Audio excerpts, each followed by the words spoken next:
Mirim, o que é que você quer? Folhas verdes de Caboclo Mirim, o que é que você quer?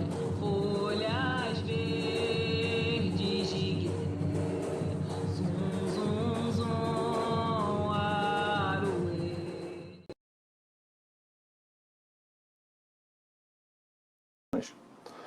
Eu estava falando, existe, falando em povo do Oriente, né, falando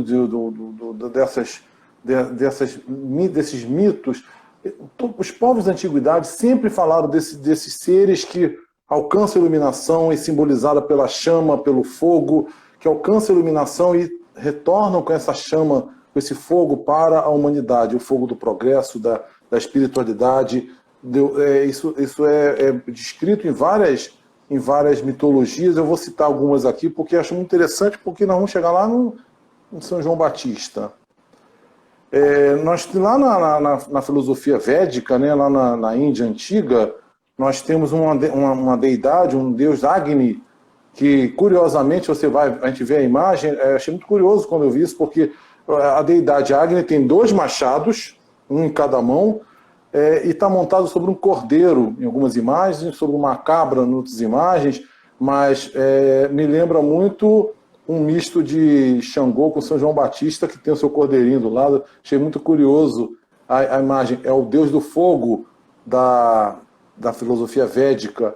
Nós temos também a lenda de Prometeu, a lenda grega, o mito grego de Prometeu, que também é bacana, e quem quiser depois, vai no YouTube, vai no Google, procura, eu não vou expandir, mas o mito de Prometeu, são 2 irmãos que Zeus, né, que o Criador designou para criar o mundo. Então, criar os humanos.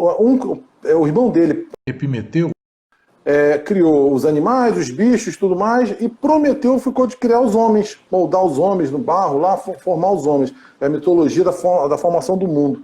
E Prometeu, por misericórdia, por amor aos homens, queria algo mais para os homens do que serem simplesmente bonecos, serem como os animais. E roubou uma tocha, roubou a chama dos deuses, o fogo dos deuses, e deu aos homens.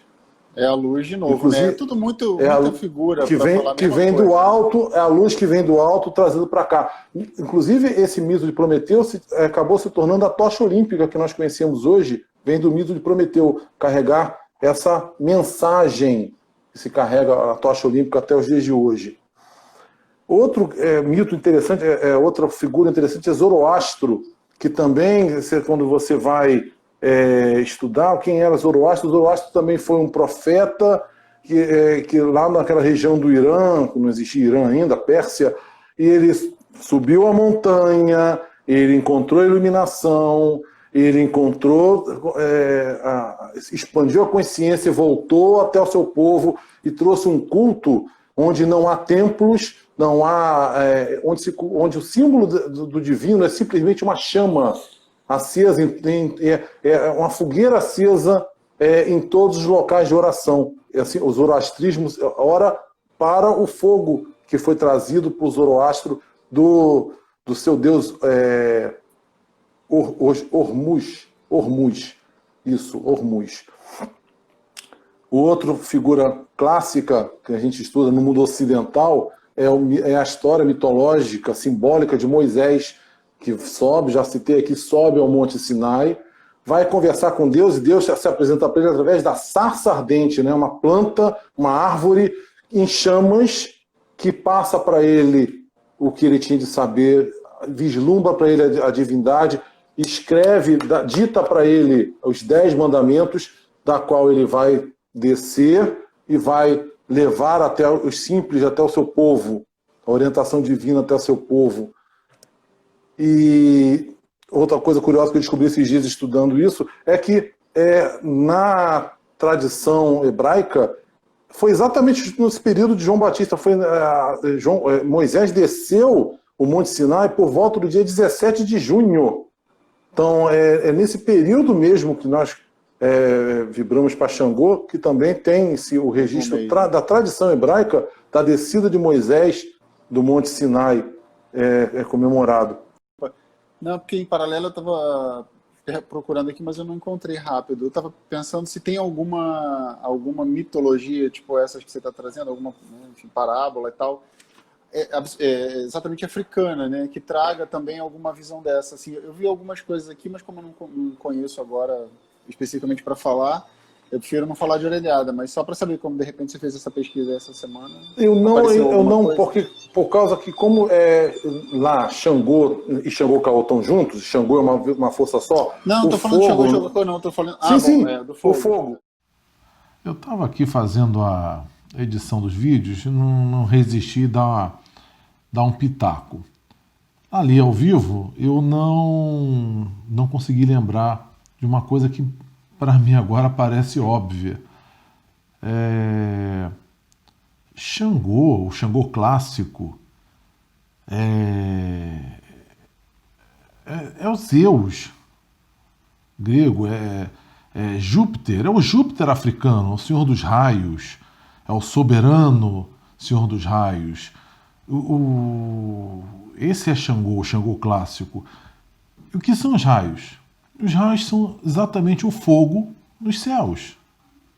Então, é esse governo, esse soberano que mantém o seu poder e demonstra o seu poder através dos raios, que vai ter esse fogo dos céus trazido para os homens.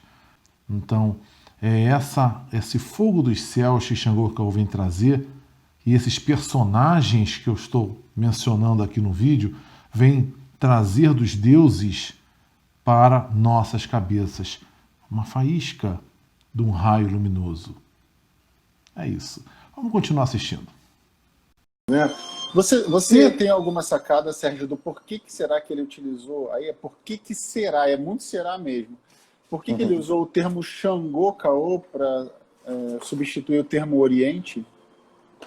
Eu inclusive não gosto, tá? Eu sou um que acho que podiam ter usado do mesmo jeito que usaram, tiveram a inspiração, né, a criatividade, a inspiração para designar Iofá, né? Não criaram uma palavra neologismo. Eu acho que você, apesar de Xangô traz tudo isso que nós estamos falando, a montanha que desce, a luz que vem do alto, que desce até o nosso plano, tem toda uma lógica, uma explicação. Ela acaba para um bandista em geral, ficam dois Xangôs, eu não gosto disso. Seu menino me desculpa a crítica, mas eu não gosto disso. Eu acho que podia ter um outro nome. Não está muito preocupado com a nossa opinião, João. Não, mas assim, podia ter um nome. Vamos chamar só de Caô, podia ter um outro nome, ou então manter Oriente. Não sei, entendeu? Também é bacana, entendeu? Talvez, olha só, se a gente pensou, né, ainda há pouco você estava trazendo a reflexão dos africanos, né, que ele não queria só fixar num grupo de pessoas, o Oriente fixaria num grupo de pessoas também. Foi isso que eu interpretei. De africanos para Iofá, ele poderia ter... Eu entendi exatamente isso, para não fixar num grupo étnico, um grupo de pessoas geograficamente localizados, entendeu? As pessoas iam logo buscar no Oriente. Então o povo do Oriente. O que fala na Cabala? O que fala não sei o quê? Sabe, iam começar a fixar geograficamente como sendo necessariamente ali. Não, é simbólico, né? É alegórico. Esse povo do Oriente é alegórico. Então, tiraram a palavra Oriente para ampliar a nossa capacidade de visão, a gente não ficar preso a Oriente. Xangô Caô é mais do que isso. Inclusive, é uma força em movimento que descendente, uma força que era expansão, o divino é expansão, o sujeito cresceu a vida inteira, foi expandindo a consciência que ele tem de se contrair novamente para estar entre as pessoas, é uma força de contração. Isso tem a ver com Xangô, né? A condensação. Essa condensação de tanta coisa que o cara, que os profetas, que os iluminados, que os ascensionados vislumbraram, e eles têm de concretizar isso em 10 mandamentos, em filosofia, em luz, em palavra, em orientação. àqueles que estão ouvindo eles. Entendeu? Apesar desses seres certamente tenham muito mais até o que dizer, mas eles foram aos simples, ao gentio e deram a orientação, deram o caminho.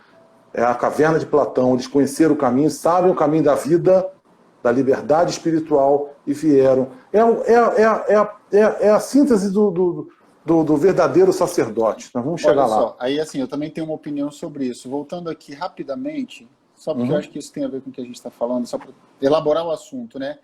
Essa formatação com o Oriente e africanos, para mim, Márcio, é mais óbvia, é mais simples. Eu acho que ela é até mais nosso cheiro. Por quê? Palatável. Então, por quê? Se teoricamente a gente não tem Oxóssi da qualidade ABC, Ogum da qualidade ABC, esse termo Xangô Agodô entrou ali trazendo um cheiro de qualidade de orixá que a gente não trabalha, né, na nossa escola. Concordo. Então, eu não sei se foi... Exato, eu não sei se foi alguém que acabou interferindo ali naquele ponto de vista e aquilo a partir da década de 50 passou assim. Eu respeito, não tenho nada... Sim. Mas para mim... Mas o nome... eu acho que não atingiu o objetivo que Iofá atingiu. Isso. Eu acho que faltou o neologismo, faltou uma palavra talvez de poder específica, bonita. Né, que ele quisesse... eu falei isso aqui. Eu concordo contigo. Tá bom, chegou outra pergunta aqui. Vamos ao personagem João Batista? Vamos ao personagem que faltou. Eu falei vários personagens simbólicos que faltou o cara. João Batista, o nosso personagem sincrético com Xangô Caô.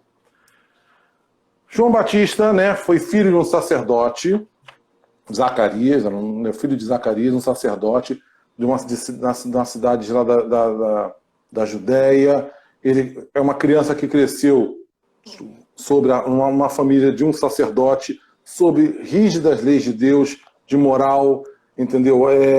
Cresceu ali dentro, num seio familiar. Ele foi consagrado no ventre da mãe, para vocês terem noção. Diz a Bíblia, diz a tradição, que ele chegou, a criança, o neném, João Batista, foi consagrado no ventre da mãe, porque o pai era sacerdote, ele foi preparado desde criança para esse caminho que o pai trilhou. A mãe dele era prima de Maria, Nossa Senhora, Maria de Jesus, Maria de Nazaré. E aí tem a história das fogueiras que chegaram até São João. A cidade, a localidade onde vivia a mãe e os pais de João Batista eram as montanhas da Judéia, eram altas. Maria vivia uns 5 quilômetros abaixo, entendeu? Na planície de Jerusalém, entendeu? Eram locais... Então, qual foi a combinação que as primas fizeram? As primas fizeram. Quando nascesse João Batista, ele ia nascer primeiro, ela iria acender a fogueira no alto da montanha para avisar do nascimento de João Batista. Então, nós vemos de novo a montanha, nós vemos a fogueira, o fogo no alto da montanha anunciando João Batista, o que viria a ser peregrino. Quando a gente vê João Batista, já o profeta, a gente vê alguns simbolismos muito interessantes. Tudo na Bíblia é simbólico. Alguns simbolismos muito interessantes. Ele vivia em cavernas. Em cavernas, geralmente a gente pensa que algum buraco na montanha, né? Em cavernas, ele desceu até o povo, ele pregava no Vale do Rio Jordão, ou seja, se ele vivia em caverna, ele descia até o rio corre no lugar mais embaixo. O rio não corre em cima, corre mais embaixo. O rio, no Vale do Rio, ele pregava no Rio Jordão. O Rio Jordão, por si, também tem um simbolismo. O Rio Jordão nasce no Monte Hermon. O Monte Hermon, onde nasce o Rio Jordão, ele Hermon em hebraico significa montanha sagrada. O Rio Jordão nasce numa montanha sagrada e desce o vale, pelo seu vale. O rio, o nome Jordão significa aquele que desce. Então João Batista, que foi anunciado numa montanha com uma fogueira, prega às beiras do Rio Jordão, que é a água sagrada que desce naquelas terras da Judéia, de Jerusalém. A água do Rio Jordão é sagrada, até hoje ela tem uma conotação religiosa muito forte. Então ele prega à beira da água sagrada, aquela que desce da montanha sagrada, pregava a palavra de Deus. Não por à toa, muito semelhante a todos os personagens que eu elenquei agora há pouco, né, que trazem fogo. João Batista, em algum momento na pregação dele, ele acaba indo contra o governo, indo contra aquele injusto tirano, imperador Herodes, entendeu? Contra o governo injusto, o governo desleal com as suas pessoas. Ele acaba indo contra isso porque isso é mais forte do que ele, o ideal de bem pelas pessoas é mais forte, e João Batista perde a cabeça. É o fim de João Batista. Os personagens que eu citei também, todos, ou seja, João Batista se deu em sacrifício à causa que ele acreditava, as coisas que ele acreditava, ele perdeu a cabeça.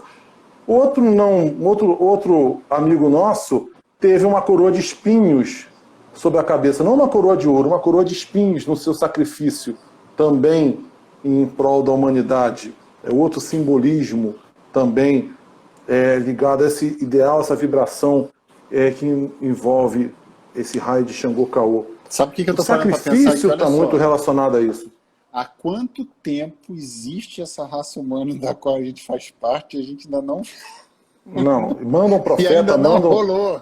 Não, e manda um monte de gente para nos dar uns toques bacanas e a gente Quanto recado chegando pelo planeta todo. Não. Os personagens, só para citar, o Prometeu teve, o que roubou a chama dos deuses na Grécia, foi amarrado pelos deuses, que ficaram muito chateados com ele, porque ele preferiu ajudar os homens do que os deuses, e ele foi amarrado e teve o fígado comido por uma águia. Moisés tem de destruir a obra dele, os 10 mandamentos, destruir em cima do cordeiro do bezerro de ouro, porque o nego estava aloprando geral, teve de sacrificar as tábuas da lei em cima do bezerro de ouro. João Batista, já falei, perdeu a cabeça, e outros que viveram essa vibração. São Francisco de Assis era um homem rico, nascido numa família rica, e jogou todos os seus pertences pela janela, se desfez de todas as riquezas, de toda a sua vida material, para viver o seu sacerdócio, viver com as pessoas. Buda era um príncipe, Siddhartha era um príncipe e abandonou a vida no castelo para seguir o seu sacerdócio, ir às pessoas. Essa é a vibe de Xangô Caô. E eu, para concluir, para deixar um espaço até para um bate-papo, queria lembrar o quanto isso parece distante da nossa realidade, não é. Eu estudando percebi por que no tempo de Caboclo Mirim, ele, Benjamin Figueiredo, era o único CCT dentro da Tenda Mirim. Não é fácil ser CCT. Não é fácil ser aquele que chegou no limiar de um outro plano e vira-se as costas em sacrifício pelas pessoas, que doa a sua vida em sacrifício a toda a sua comunidade, em sacrifício da própria família, da vida pessoal, em sacrifício pela causa maior, pelos guias que trabalham na sua coroa, em sacrifício por aquilo ali acontecer. O verdadeiro sacerdote é a vida de sacrifício. Nós somos, na verdade, todos nós, abareguaçus. Seríamos abareguaçus se Caboclo Mirim estivesse aqui entre nós. O abareguaçu é o governo, é aquele que chega até o nível do governo, está descobrindo, está se lapidando a pedra, mas é a vibração do governo de Xangô, é o grande abareguaçu que ajuda a administrar a tenda e a conduzir os trabalhos espirituais. Mas aquele que dá a própria vida em prol dos outros são pessoas como Benjamin Figueiredo. São pessoas que viram as costas, vamos dizer assim, para Deus, né? No terreiro, o sacerdote é aquele que vira as costas para... Né? O médico supremo fica dando as costas dele, ele vira as costas para Deus, simbolicamente, para estar de frente para as pessoas, para se dedicar às pessoas. Até uma carta do tarô, se eu não me engano, é a carta 12 do tarô enforcado, que é exatamente isso. É a carta do sacerdócio, aquele que está pendurado de ponta cabeça. Enforcado não tem enforcado por aqui não. Quem quiser olhar no Google, a imagem do enforcado está pendurado de ponta cabeça. Ou seja, ele está trazendo o que vem, os pés estão lá para o alto, a cabeça dele está para a terra. e ele forma uma imagem, ele está trazendo esse fluxo de vida para o plano terreno. Novamente, o Senhor desce à terra para trazer a luz de Maor. É a luz do sacerdócio, verdadeiro sacerdócio de vida de todos nós. E a gente gosta muito, essa vibração, ela toma conta, essa luz desse amor, esse amor em sacrifício, essa vibração que se dá no raio de amor, no ágape, no sacrifício, ela se dá também, na minha opinião, fora do círculo espiritual, religioso. Eu não sei por que nós não podemos pensar em pessoas que vibraram com Xangô Caô, olhando para a vida de um Gandhi, olhando para a vida de um Nelson Mandela, de um Dom Helder Câmara, de um Zélio de Moraes, de um Benjamin Figueiredo. Por que a gente não pode ver, né, o missionário, a vida de um missionário nessas pessoas que deram a vida, um sacerdócio para o nosso crescimento espiritual, deram o seu exemplo, deram o caminho para todos nós.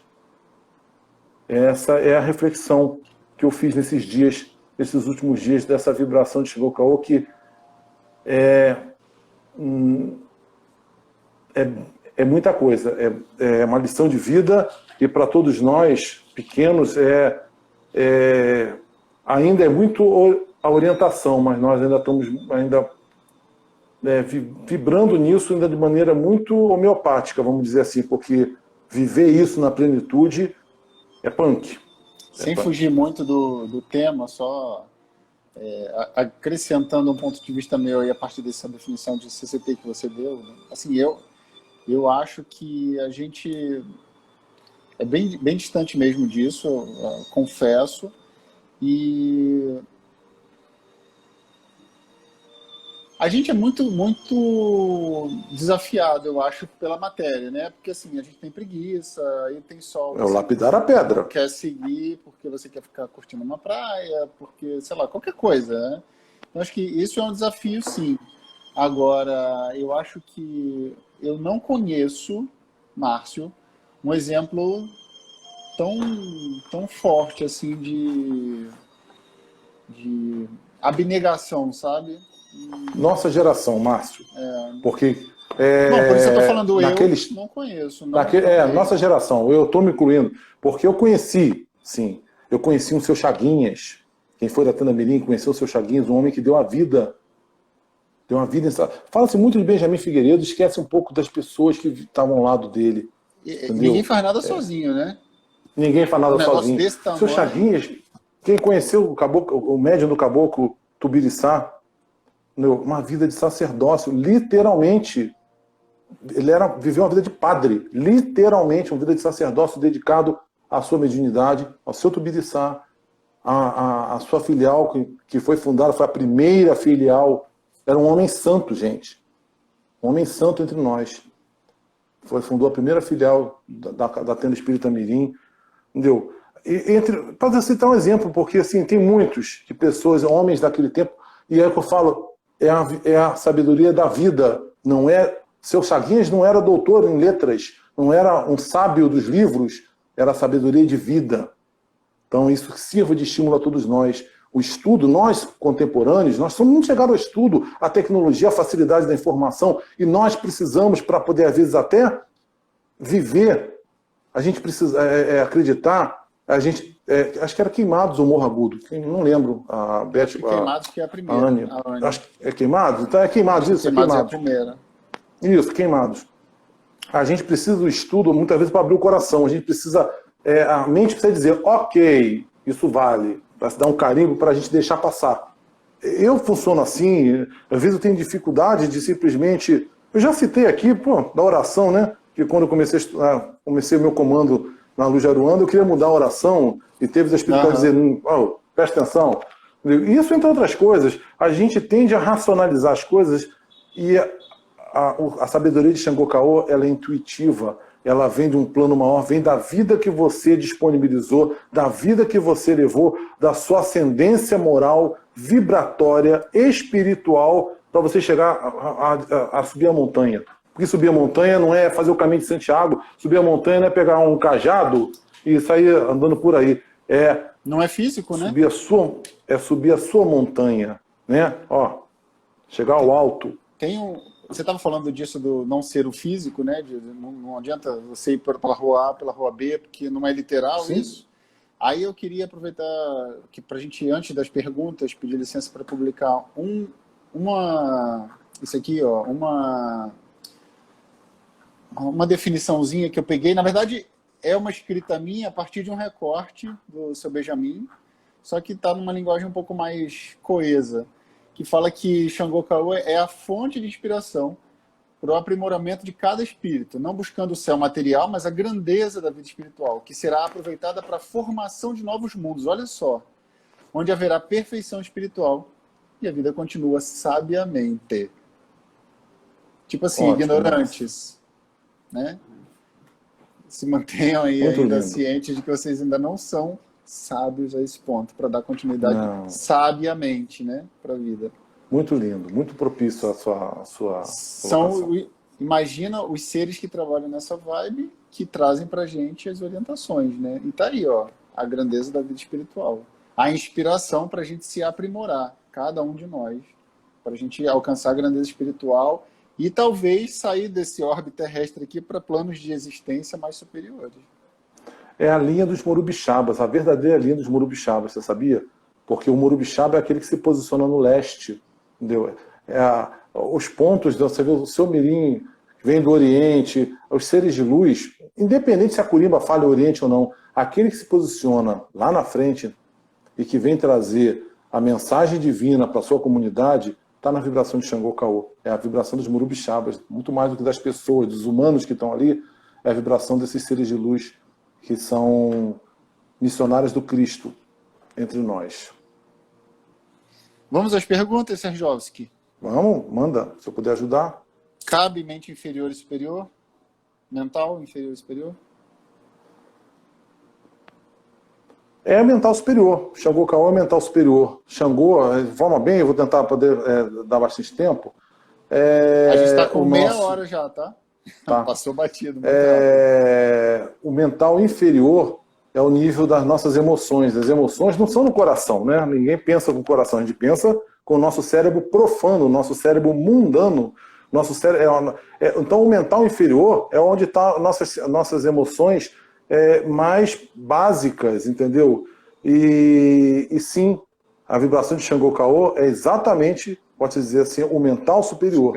Não à toa, Xangô Caô da coroa não é parte sua não, está acima de você.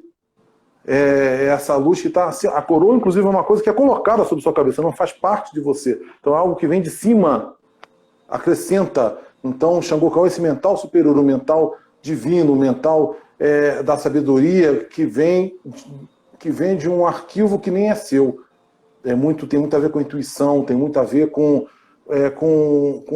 você se colocar disponível, por isso que é uma sabedoria, vai muito além dos livros, é se colocar disponível, se colocar na vibe, se colocar à disposição de uma força maior e comungar com ela, e se integrar com ela. Deixa eu pedir para você elaborar um pouquinho.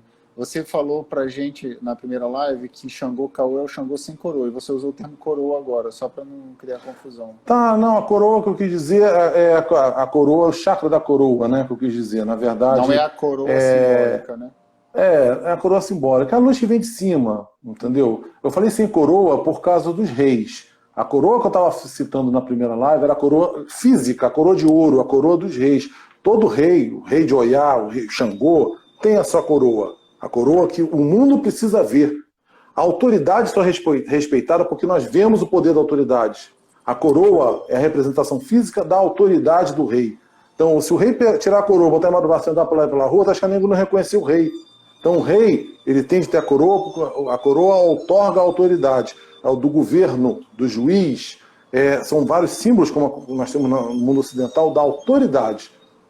Quando eu falo que Xangô Caô é o rei sem coroa, porque a coroa dele está no coração, tá? É interna, entendeu? É uma nobreza interna, é isso que eu quis fazer a analogia, a simbologia. Xangô Caô parece crístico? Sim, é o despertar. Vamos à mitologia de São João Batista, aquele que anuncia o Cristo entre nós. Então, Xangô Caô vem te levar te dá o Oriente, te dá o caminho para você despertar o Cristo no seu coração. E quando você... Uma frase muito bonita, quando uma alma se eleva toda a humanidade. Então, o Márcio comentou, como está difícil encontrar seres de luz que a gente diz assim, muito obrigado. Como a gente olha a presença desses seres entre nós, a gente diz assim, muito obrigado. Não está fácil encontrar essas referências no mundo de hoje. A gente está mais encontrando o lado oposto, né? Com mais facilidade. Espero que seja porque nós estamos, tadinho, tão intoxicados que a gente acaba encontrando mais do outro lado, mas que não seja verdade. Que seja nós que realmente estamos com a vista nebulosa e não sabendo ver direito. Hein, Márcio, eu acabei de lembrar aqui de outros reis que anunciaram também o Cristo. 3 reis magos, né, da mitologia, que anunciaram o nascimento de outro Cristo. Vieram seguindo a estrela, a chama nos céus, e vieram anunciar os 3 reis magos, essa coisa, inclusive, tem alguns teólogos que não gostam dessa expressão, mas popularmente chegou entre nós os 3 reis magos. Também vieram anunciar o nascimento do Cristo, do menino Jesus entre nós. Última pergunta. Xangô traz a solidez para a luz trazida por Xangô Caô? Eu acho que a gente só consegue, a luz só consegue se fazer presente depois, você só... A montanha, Xangô é a montanha, você só sobe se tiver a solidez. Se não tiver a montanha, falando simbolicamente, se não tiver a montanha, você não sobe. Xangô colocou pedras no meu caminho, mas não era para eu pisar. Com as pedras que Xangô me dava, meu sonho se realizava. Com as pedras que Xangô me deu, fiz uma gruta para ir eu. As pedras, você vai fazer a sua escada, a sua montanha. Você vai te ajudar no lapidar essas pedras, no trabalhar essas pedras, você vai crescer. E quando você crescer, você vai abandonar a forma, você vai ver que a vida é luz. E aí você já superou a fase do lapidar as pedras e você vai despertar a luz. São 2 etapas de crescimento distintos.